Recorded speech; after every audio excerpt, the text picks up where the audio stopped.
2023ರಲ್ಲಿ ಕಾಂಗ್ರೆಸ್ ಸರ್ಕಾರ ಅಧಿಕಾರಕ್ಕೆ ಬರುವ ಮುಂಚೆ ಗ್ಯಾರಂಟಿ ಯೋಜನೆಗಳು ಅಂತ ಹೇಳಿ ಕೆಲವು ಯೋಜನೆಗಳನ್ನು ಇಲ್ಲಿ ಘೋಷಣೆಯನ್ನು ಮಾಡ್ತು.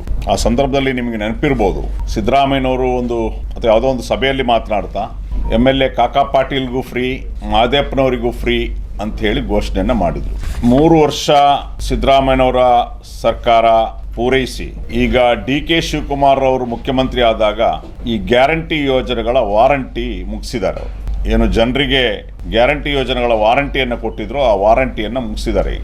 ಈಗ ಕರ್ನಾಟಕ ರಾಜ್ಯದ ಜನರನ್ನ ದಾಖಲೆಗಳ ಹೆಸರಿನಲ್ಲಿ ಸತಾಯಿಸ್ತಾ ಇದ್ದಾರೆ. ಮೊದಲಿಗೆ ಅದು ಏನನ್ನೂ ಕೇಳಲಿಲ್ಲ, ಅರ್ಜಿ ಹಾಕಿಸ್ಕೊಂಡ್ರು. ಈಗ ದಾಖಲೆ, ಪ್ಯಾನ್ ಕಾರ್ಡ್ ಕೊಡಿ, ಆಧಾರ್ ಕಾರ್ಡ್ ಕೊಡಿ, ರೇಷನ್ ಕಾರ್ಡ್ ಕೊಡಿ, ಜಾತಿ ಆದಾಯ ಕೊಡಿ.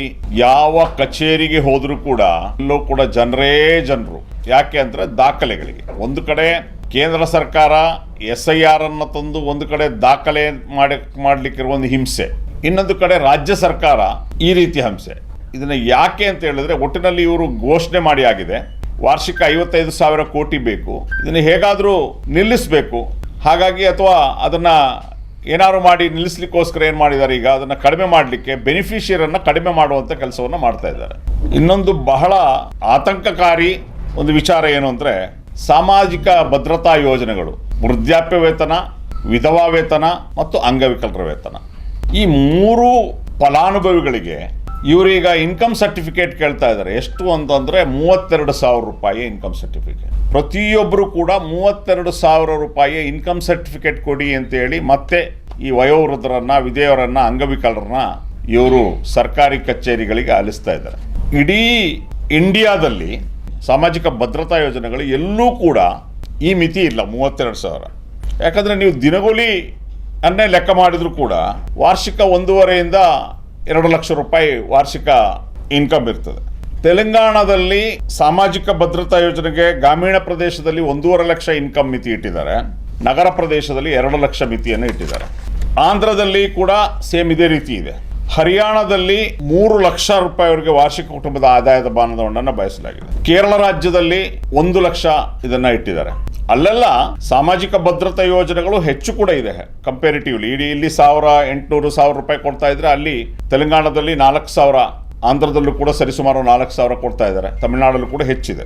ಇವರ ದ್ವಂದ್ವ ನೀತಿ ಯಾವ ರೀತಿ ಇದೆ ಅಂದರೆ, ಕರ್ನಾಟಕ ರಾಜ್ಯದಲ್ಲಿ ಪ್ರಸ್ತುತ BPL ಕಾರ್ಡ್ನ ಆದಾಯ ಮಿತಿ 1,20,000. ಈಗ ಪ್ರಸ್ತುತ ಮುನಿಯಪ್ಪನವರು, KH ಮುನಿಯಪ್ಪನವರು, ಆಹಾರ ಮತ್ತು ನಾಗರಿಕ ಸರಬರಾಜು ಸಚಿವರು BPL ಮಾನದಂಡವನ್ನು, ಇನ್ಕಮ್ ಕ್ರೈಟೀರಿಯಾವನ್ನು 1,20,000ದಿಂದ 3 ಲಕ್ಷಕ್ಕೆ ನಾವು ಹೆಚ್ಚು ಮಾಡುವ ಒಂದು ಶಿಫಾರಸನ್ನು ನಾವು ಪರಿಶೀಲನೆ ಮಾಡ್ತಾ ಇದ್ದೀವಿ ಅಂತೇಳಿ.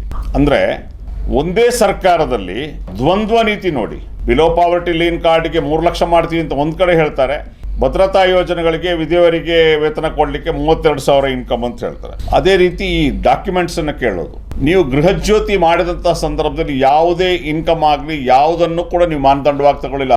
ಈಗ ಎಲ್ಲ ದಾಖಲೆಗಳನ್ನು ಕೇಳ್ತಾ ಇದ್ದೀರಿ. ಜನ ತುಂಬ ಸಂಕಷ್ಟವನ್ನು ಅನುಭವಿಸ್ತಿದ್ದಾರೆ. ಯಾವ ದಾಖಲೆಗಳ ಕನಿಷ್ಠ 15 ದಿವಸ ಇಲ್ದಲೇ ಕೊಡೋದಿಲ್ಲ. ಅವರು ಚಪ್ಪಲಿ ಸವಿಸ್ಬೇಕು, ಹೋಗಿ ಅವ್ರಿಗೆ ಚಪ್ಪಲಿ ಸವಿಸಿ ನಿಮ್ಮ ಅಧಿಕಾರಿಗಳಿಗೆ ಲಂಚ ಕೊಟ್ಟು ತಗೊಳ್ಬೇಕು. ಈ 32,000 ಇನ್ಕಮ್ ಅಥವಾ ಏನೋ ಮಾಡಿದಿರಲ್ಲ, ಇದರಿಂದ ನಿಮ್ಮ ಅಧಿಕಾರಿಗಳಿಗೆ ಅನುಕೂಲ ಆಗುತ್ತೆ. ಅವ್ರಿಗೆ ಒಂದು ಒಳ್ಳೆ ಲಂಚ, 32,000 ಕೊಡಬೇಕಾ, 32,000 ಇನ್ಕಮ್ ಸರ್ಟಿಫಿಕೇಟ್ ಕೊಡೋದಾದರೆ ಇಷ್ಟು ಕೊಡಿ ಅಂತೇಳಿ. ಈ ಅಧಿಕಾರಿಗಳು ಎಷ್ಟು ಬಂಡ್ರು ಅಂತ ಹೇಳಿದ್ರೆ, ವಿಧವೆಯರನ್ನು ಬಿಡೋಲ್ಲ, ವಯೋವೃದ್ಧರನ್ನು ಬಿಡೋಲ್ಲ, ಅವ್ರಿಗೆ ಒಟ್ಟಿನಲ್ಲಿ ಹಣ ಬೇಕು. ಭ್ರಷ್ಟಾಚಾರದ ಕೂಪಗಳಾಗಿವೆ ಈ ರೆವಿನ್ಯೂ ಡಿಪಾರ್ಟ್ಮೆಂಟ್ ಅನ್ನೋಂಥದ್ದು. ಹಾಗಾಗಿ ನಮ್ಮ SDPನ ಬೇಡಿಕೆ ಏನು ಅಂತ ಹೇಳಿದ್ರೆ, ಮಾನ್ಯ ಮುಖ್ಯಮಂತ್ರಿಗಳಿಗೆ ಈಗಾಗಲೇ ನಾನು ಪತ್ರ ಕೂಡ ಬರೆದಿದ್ದೇನೆ, ಒಂದು ಕಾಮನ್ ಅಜೆಂಡಾ, ಕಾಮನ್ ಒಂದು ಕ್ರೈಟೀರಿಯಾ ಫಿಕ್ಸ್ ಮಾಡಿ. ಇಡೀ ಕರ್ನಾಟಕದಲ್ಲಿ ಒಂದು ಕಾಮನ್, ಉದಾಹರಣೆಗೆ BPL ಬಿಲೋ ಪಾವರ್ಟಿ ಲೈನ್ ಅನ್ನುವಂಥದ್ದು ಒಂದು ನೀವು ಮಾನದಂಡ ಮಾಡಿ ಅವರಿಗೆ ಬಿಲೋ ಪಾವರ್ಟಿ ಲೈನ್ ಅಂತ ಫಿಕ್ಸ್ ಮಾಡಿದ್ರಿ. ಈಗ 1,20,000 ಇದೆ, ಮುಂದಕ್ಕೆ ನೀವು 3 ಲಕ್ಷ ಮಾಡಿ. ನೀವು 3 ಲಕ್ಷ ರೂಪಾಯಿ ಆದಾಯ ಮಿತಿಯನ್ನು ಮಾಡಿ BPL ಕಾರ್ಡನ್ನು ಮಾಡಿ. ಆನಂತರ ಪ್ರತಿಯೊಂದಕ್ಕೂ BPL ಮಾನದಂಡ ಮಾಡಿ.